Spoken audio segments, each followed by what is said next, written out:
संजीव झा जी लगातार हमारे साथ जुड़े हुए हैं, आम आदमी पार्टी के विधायक। संजीव जी देखिए, भारतीय जनता पार्टी का इस सिलसिले में यह आरोप है कि ये दरअसल दिल्ली का जो शराब घोटाला है, या आप कह लीजिए कथित शराब घोटाला है, इस कहीं ना कहीं इसकी शुरुआत में ही संजय सिंह थे।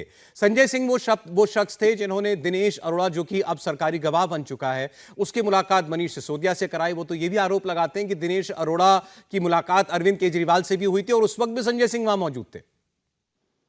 सौरभ जी, एक बात बताइए, 15 महीने से यह जांच चल रही है। 15 महीने की जांच में 50,000 पन्नों की चार्जशीट में, सप्लीमेंट्री चार्जशीट में कहीं संजय सिंह जी का नाम ईडी ने नहीं कहा है, सीबीआई ने नहीं कहा है। तो आज ये अचानक कैसे हो गया? इसका मतलब है, ये साबित हो रहा है ना कि ये जांच कोई सीबीआई ईडी नहीं कर रही है। पीछे से जो स्क्रिप्ट आ रहा है, उस स्क्रिप्ट को ईडीआई अपने आप में एक एक्टर की तरह प्रेजेंट कर रही है। ये कोई जांच नहीं हो रहा है। एक बात आप समझिए कि ये जो जितनी बातें आज हो रही है, 15 महीने में क्या नहीं निकला। और कोई कारोबारी जिसको आप जेल में बंद कर दोगे, उसको कान पर बंदूक सटा दोगे, तो जो कहा, आज मान लीजिए किसी व्यक्ति को इस तरह से अरेस्ट कर, जो कहलवाल कर देगा, उसको अपने व्यापार करना है, उसको जेल से बचना है। तो मुझे ये लगता है कि एक बात समझिए कि आज संजय सिंह से घबराहट है। वो क्या रहा है कि अब इंडिया अलायंस होने के बाद जब विपक्ष के नेता इनके पोल खुलने लगे हैं, प्रधानमंत्री जी डर गए हैं, घबरा गए हैं। जो ही संजय सिंह जी ने कहा कि मोदी अदानी भाई भाई, घबरा गए कि इनकी दोस्ती तो पूरा देश सब जान रहा है। संजय सिंह एक्सपोज कर रहे हैं इसको। जो ही एक्सपोज कर रहे हैं, जो एक्सपोज करेगा उसको जेल भेज दोगे। एक बार जरा आपके आरोपों पर मैं जवाब ले लेता हूं। मनजिंदर सिरसा जी भारतीय जनता पार्टी से हमारे साथ जुड़ गए। सिरसा साहब, स्वागत है आपका। संजीव झा जी आम आदमी पार्टी से। वो आम आदमी पार्टी लगातार इल्जाम लगा रही है कि संजय सिंह को तो टारगेट करना ही था, क्योंकि पार्लियामेंट के अंदर अडानी के मामले पर नरेंद्र मोदी पर सवाल उठाने वाले, उनसे सवाल पूछने वाले संजय सिंह थे। जो इनका अरेस्ट हो जाता है, कहते ये सवाल पूछ रहा था। कह रहे भाई साहब, आप तो कल कह रहे थे मनीष सिसोदिया पूछ रहा था। कह रहा नहीं, वो पहले पूछ रहा था, उसके बाद ये पूछ रहा था। अब अगला अरेस्ट होगा तो फिर कहेंगे अच्छा नहीं, ये नहीं, ये वाला पूछ रहा था। इनको कहिए मेरे एक छोटे सवाल का जवाब दे दें। इस एक्साइज पॉलिसी में पिछले 50 साल से शराब कारोबारी काम कर रहे थे, 2% कमीशन पे काम कर रहे थे। आपको ऐसा क्या उन पर प्यार मोहब्बत आपको आया, इतना आपको उन पर प्यार आ गया, स्नेह आ गया, आपने 2% से सीधी 6 गुना बढ़ाकर 12% कर दी? एक बात, ऐसा क्या आपने किया कि दिल्ली को 5,000 करोड़ रुपए का नुकसान हो गया 10 महीनों में, और वही कारोबारी जो 200 करोड़ रुपए कमाते थे उनको 5600 करोड़ रुपए का लाभ हो गया वही 10 महीनों में? तीसरी बात, हमें यह समझा दीजिए, ऐसा क्या हुआ कि जिसकी फोटो में दिनेश अरोड़ा की अरविंद केजरीवाल जी केक कटते हुए अपने इंस्टाग्राम पर डाल रहे थे, मनीष सिसोदिया जी साथ खड़े थे, अरविंद केजरीवाल जी लेफ्ट पे खड़े थे, ऐसा क्या हुआ अचानक से कि आपने वो सारी फोटो में डिलीट कर दी? आप ये बता दीजिए, विजय नायर जो सरकारी बंगले में रह रहा था, ऐसा क्या हुआ कि एक साधारण आदमी को एक मिनिस्ट्रियल बंगले में रखा गया? आप तो एक मकान की बात करते, तो उस वजह से ऐसी क्या जादू की छड़ी थी कि आपको विजय नायर को एक सरकारी बंगला देना पड़ा?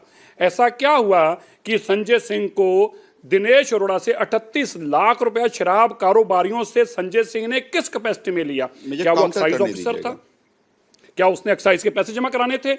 भाई बताइए, 38 लाख रुपया शराब कारोबारियों से दिनेश के हाथ से ले रहा है, और ये तो ऑन रिकॉर्ड है, ये तो मान भी रहे हैं। तो आप हमें बता दीजिए, 2% से 12% आपको करने की क्या जरूरत पड़ी थी? ये आपको फायदा हो गया 5,000 करोड़ का, सरकार को नुकसान हो गया 10 महीनों में। ऐसा क्या आपने जादू कर दिया? और क्या ऐसी जरूरत पड़ी कि आपको दिनेश अरोड़ा की फोटो इंस्टाग्राम से डिलीट करनी पड़ी? भाई साहब, इस पर जरा रोशनी डालने की कृपालता करेंगे? संजीव जी, थोड़ा स्पेसिफिक जवाब दीजिए। मैं चाय पी लूं तब तक। बिल्कुल ठीक। देखिए, इन्होंने 3 बातें कहा। इन्होंने अभी तक नहीं बताया कि मनीष सिसोदिया जी ने, इन्होंने कहा कि पॉलिसी में करप्शन हुआ। तो मान लीजिए पॉलिसी में करप्शन हुआ, तो फिर पॉलिसी में करप्शन तो 3 सेक्रेटरीज भी थे और एलजी भी थे। एलजी ने वेट किया है, बल्कि एलजी ने तो मैकेनिकली अमेंडमेंट करके भेजा है। वो पॉलिसी पास हुई, तो एलजी क्यों नहीं करप्शन शामिल है? वो फाइनेंस सेक्रेटरी, चीफ सेक्रेटरी क्यों नहीं इस करप्शन में शामिल है? एक बात। दूसरी बात ये कह रहे हैं, देखिए होता क्या है कि मैंने पहले कहा कि स्क्रिप्ट पहले लिखी जाती है, फिर ईडी जाता है। ईडी क्या जांच करी है इनको नहीं पता, ये अपने स्क्रिप्ट पे बात कर रहे हैं। मैं कहता हूं कहां 50,000 पन्नों की चार्जशीट में। देखिए मेरी बात, सिरसा साहब एक सेकंड, एक बार बोलने में आता हूं। मैं मनिंदर सिरसा को चुनौती देता हूं कि 50,000 पन्नों की चार्जशीट में कहीं बता दे कि ये कहा गया हो कि संजय सिंह ने 35 या 40 लाख रुपए दे, साबित करें। तो बात केवल देखिए, ये सारी बातें अफवाह का तंज, ये अफवाह फैलाने वाले लोग हैं, इनको सच से कोई लेना देना नहीं है। दूसरी बात ये कह रहे हैं कि 2% से 12% क्यों कर दिया गया। आज ही अभिषेक मनु सिंघवी जी ने कोर्ट में सबमिट किया कि 65 से 70% का रेवेन्यू का लीकेज होता था। इस 70% के रेवेन्यू के लीकेज में सरकार के लोग शामिल होते थे, भारतीय जनता पार्टी के लोग शामिल थे। तो हमने उसको कैटलाइज करके जो ही इसको बस्ट किया, हमने कहा कि 12% से ज्यादा बेनिफिशियरी नहीं हो सकता। इनकी तो हाथ पांव फूल गए, क्योंकि जितने पुराने शराब के ठेकेदार थे सब भारतीय जनता पार्टी के लोग थे। जाके भारतीय जनता पार्टी के पास कहा कि भाई बाप, अगर ये पॉलिसी आ गई तो हमारी लूट खत्म हो जाएगी, हम आपको कैसे पैसा देंगे। अच्छा ठीक है, इस पॉलिसी को रोको। संजीव जी, आप तो सीधे सीधे जो उन्होंने इल्जाम संजय सिंह के ऊपर लगाया कि उन्होंने इतना लाख रुपया लिया दिनेश अरोड़ा से, चाहे पार्टी के चंदे के नाम पर लिया है, उनका आरोप है कि रिश्वत थी। आप उससे कह रहे हैं कि इसका कहीं कोई प्रमाण दिखा दे। उन्होंने कहा है कोर्ट में। सौरभ संजीव जी एक मिनट, आपने बात कही तो मैं उसका जवाब ले रहा हूँ। चैलेंज कर रहे हैं, बताइए कहाँ किसी एजेंसी ने कहा कि ये पैसा लिया, दिनेश अरोड़ा से पैसा लिया, संजय सिंह ने लिया। सिरसा साहब पूछिए जरा संजीव जी, जब आप इतनी प्यारी प्यारी सी बातें जो आप कविते या कहावतें। संजीव जी एक मिनट, संजीव जी प्लीज एक मिनट, मैं आऊंगा आपके पास, आप तब बोलिएगा ना, एक मिनट रुकिएगा। तो कोर्ट आपको बेल क्यों नहीं देती है तो बता दीजिए, आपको बेल क्यों नहीं मिलती है तो जवाब दे दीजिए। कोर्ट कह रही है कि आपने चोरियां करी हैं, कोर्ट कह रही है आपने लूटा है दिल्ली को, कोर्ट ने कह रही है कि आपके जैसे लुटेरों को जेल में रहना ही जरूरी है। सौरभ में जवाब बोलिए, आप बोलिए। देखिए, 3 बातें। एक बात इन्होंने कहा कि 35 लाख या 40 लाख संजय सिंह जी ने लिया। 50,000 पन्ने की ईडी ने चार्जशीट सबमिट किया है। मुझे लगता है थोड़े पढ़े लिखे लोग हैं, एक लाइन बता दीजिए जिसमें ईडी ने यह कहा हो कि ये पैसे संजय सिंह ने 35 लाख रुपए लिए, नहीं कहा है। एक बात। दूसरी बात, आज मनीष सिसोदिया जी का बेल की सुनवाई हो रही है।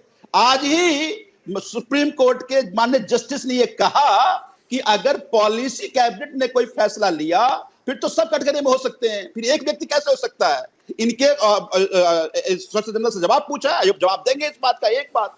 दूसरी बात जो सुप्रीम कोर्ट ने आज बड़े अच्छे से इनसे पूछा, जिनका उन्होंने कहा कि कल जवाब देंगे, आज हमारे पास जवाब नहीं है क्योंकि जवाब तो ऊपर से बन के आना है। वो ये है कि आखिर क्विड प्रो क्वो है क्या। पॉलिसी में करप्शन की बात कर रहे हैं, तो पॉलिसी में करप्शन की बात हो तो एक व्यक्ति कैसे जिम्मेदार है। अगर मुझे पता लगता है महेंद्र सिरसा एमएलए रहे, कभी किसी कैबिनेट साथी नहीं रहे, मैं 3 बार का एमएलए हूं, मैं आपको बता देता हूं कि भाई जब भी कैबिनेट का डिसीजन होता है तो पहले लॉ सेक्रेटरी, चीफ सेक्रेटरी उसको वेट करता है, सेक्रेटरी उसको वेट करता है। तो फिर वो क्यों नहीं अच्छा चलें, ठीक है। उसके बाद एलजी के पास फाइल गया, एलजी ने फाइल को मैकेनिकली कंसेंट देके वापस किया, तो एलजी क्यों नहीं करप्ट है।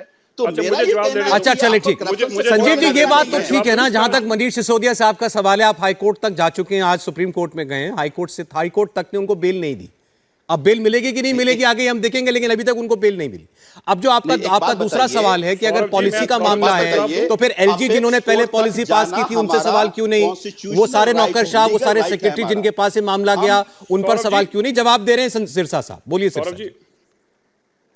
हाँ, तो ऐसा है सौरभ जी, आप बड़े इसका सवाल इनका खुद के सवाल में इनका जवाब पड़ा हुआ है। अगर गवर्नर के कहने पे, एलजी के कहने पे पॉलिसी बनती या टूटती, तो भाई साहब जब पॉलिसी रद्द की थी तो तब मनीष सिसोदिया ने प्रेस कॉन्फ्रेंस करके कैसे कहा मैं पॉलिसी रद्द कर रहा हूं, क्योंकि बनाने का अधिकार भी मनीष सिसोदिया को था, इसलिए रद्द करने का भी मनीष सिसोदिया को था।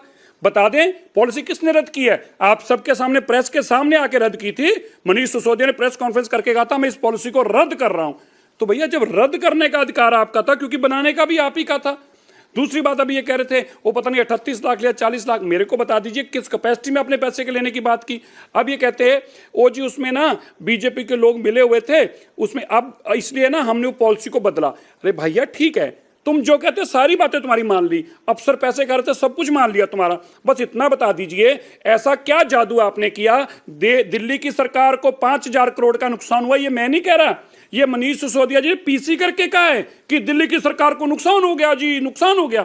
तो भैया बता दीजिए जो 200 करोड़ जिनको लाभ होता था उनको 5 करोड़ लाभ फायदा हो गया, और जिनको 200 करोड़ रुपए का लाभ होना था उनको 5,000 करोड़ का फायदा, सरकार को 5,000 करोड़ का नुकसान। भैया ये जादू बता दीजिए, ये सुप्रीम कोर्ट को बताएंगे, टीवी पे भी समझा दीजिए, दिल्ली ठीक और है। देश के लोग जानना चाहते हैं क्या जादू की छड़ी आपके पास। 200 करोड़ वाले को, प्राइवेट आदमी को 5,000 करोड़ का लाभ और दिल्ली के लोगों को 5,000 करोड़ का नुकसान। बता दिए कारण क्या है। ये मैं नहीं कह रहा, ये तो मनीष सिसोदिया जी ने टीवी पे आकर प्रेस कॉन्फ्रेंस करके कहा। बताइए।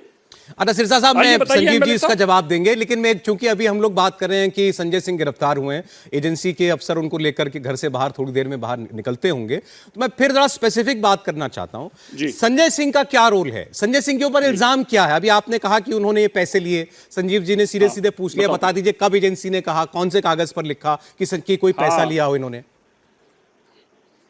जी जी जी, पहले संजीव जी भी जानते हैं और आप भी जानते हैं, जिस अक्यूज्ड के बारे में चार्जशीट फाइल होगी, अक्यूज्ड की उसी की चर्चा होगी।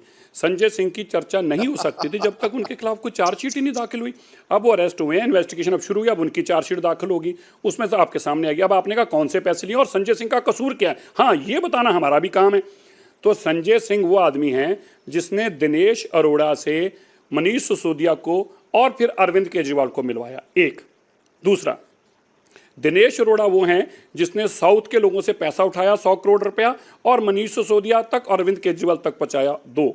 वो जो आदमी है दिनेश अरोड़ा, उसका संजय सिंह के साथ क्या सरोकार था? संजय सिंह ने उससे 38 लाख रुपया क्यों लिया? संजय सिंह किस कैपेसिटी में उस एक्साइज की मीटिंग में बैठे थे? संजय सिंह कहाँ क्यों अरविंद केजरीवाल मनीष सिसोदिया की उस मीटिंग में बैठे थे जिसमें एक्साइज पॉलिसी बनाई गई? और ये सारी बातें मैं नहीं कह रहा, ये बातें सीबीआई को दिनेश अरोड़ा ने आज से 1 साल पहले और ईडी को अब बताया है। दिनेश अरोड़ा हमारा नहीं, इनका आदमी है।